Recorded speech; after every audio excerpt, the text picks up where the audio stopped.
In the past couple of weeks, we've been discussing preparation for SHTF, or prepping as we call it, and we know by now that SHTF could escalate to such an extent that not just South Africa, but the global society could be affected by that.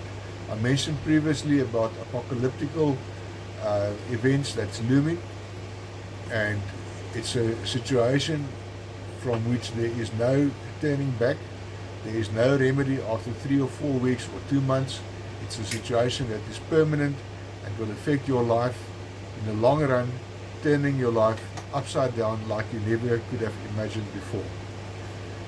We spoke about water, we spoke about food, we spoke about necessary or essential items to have at your disposal to make your life easier in such a situation.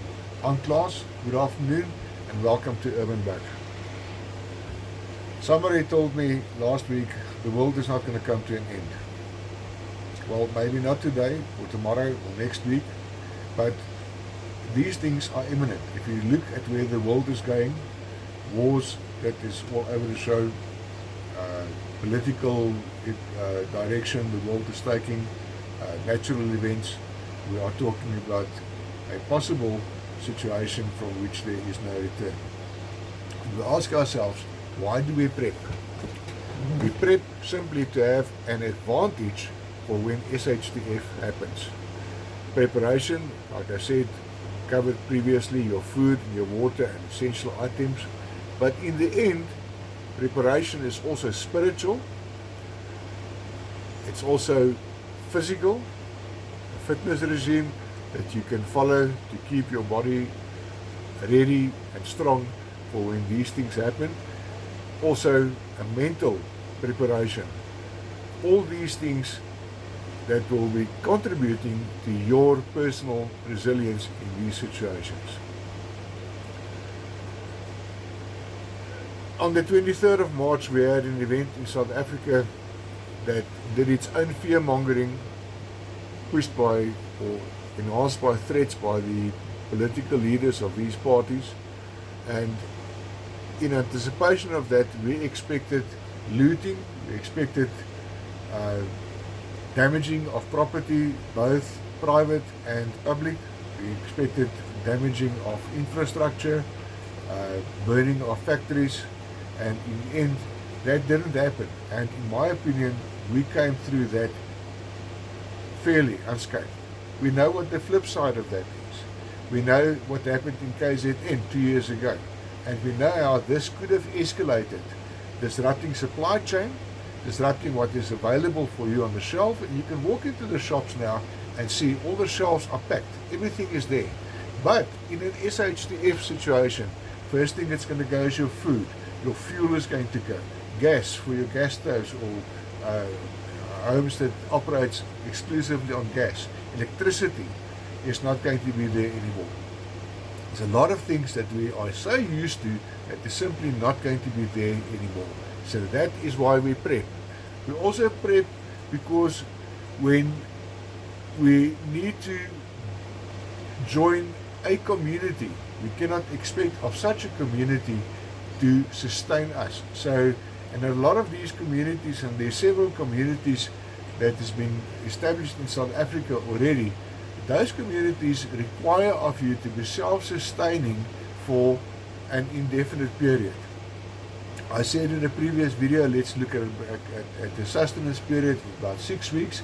It's much longer than that, because if a societal collapse actually occurs, there is not going to be any food on the shelves. It's not going to zoom to the shops quickly to go and get bread. Those things are not going to be there. You will have to look at those things yourself. The communities that I'm talking about, those are communities that is on Facebook, and somebody helped me with a list which is not totally populated yet, about communities that you can join that in the long run is going to assist you or contribute to your survival and sustenance. We look at Boere Reddingsaksie, onafhanklike aktiviste, Vryburgersbeweging, There's the Yuda group. There's several others for which I'm waiting for the full name so that you can actually trace it on Facebook. And if you want to send me an email, backyardza@gmail.com, then I can, as soon as I've got a list like that, I can supply you with a list like that.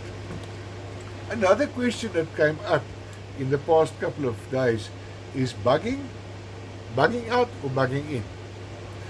The advantage of bugging in is you're sitting in surroundings where you have your food cache available.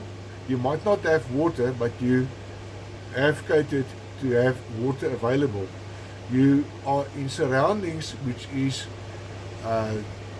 familiar to you, and you know already what threats there are and how to curb those threats, versus bugging out and going into the unknown with what you need in a backpack on your back and go and survive for an indefinite period, which is going to be difficult because a lot of us are sitting in a city we are not used to surviving or living in conditions like that.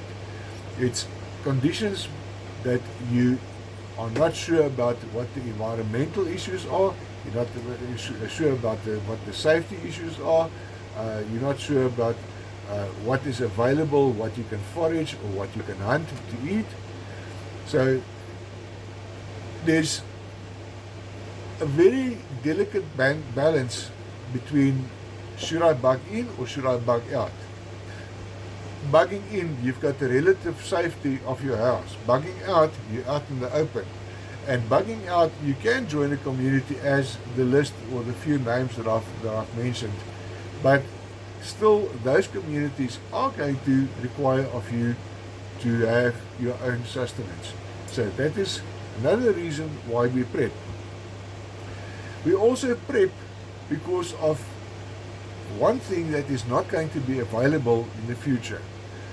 Currency, money as we know it, is going to fall away. To be able to use the money that's in your bank, you will probably have to take the number, because if you don't have the number, you cannot buy and you cannot sell. So what is the best other option if you don't want to take the number? You need to prepare for yourself for an eventuality like that. And a lot of the items that you prepare with can eventually be used as barter items. So in other words, your stash becomes your currency, and several things are going to weigh much heavier than other things, and some stuff will be essential and it will fetch the price at the table where you barter. There's rules for bartering, there's bartering items, and I plan to make a video shortly in the near future about bartering items. And you'll be surprised what items are actually on the table for bartering. It's not just guns, ammo, fuel. There's a lot of other stuff that is valuable if you start bartering, and that is also part of your preparation. The other thing, as I said, your mental preparation is important. We are not going to be in a situation where there is the law. The law of conscience is going to be the one that's going to rule. Are you going to be able to take a life, to prepare or to protect what is yours, to protect your family, while it is not really acceptable in society to kill? You will have to prepare yourself mentally to get to a situation where you're going to decide, am I going to help or am I rather going to protect what is mine? So you need to also, like I say, prepare in a mental sense, and like I say, the law of conscience is the one that's going to rule. That's all I have in this video.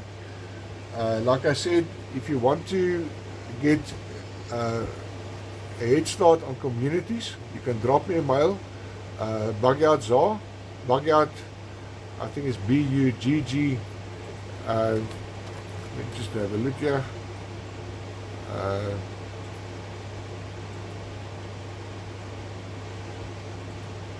Yeah, it's BUGG out ZA @gmail.com.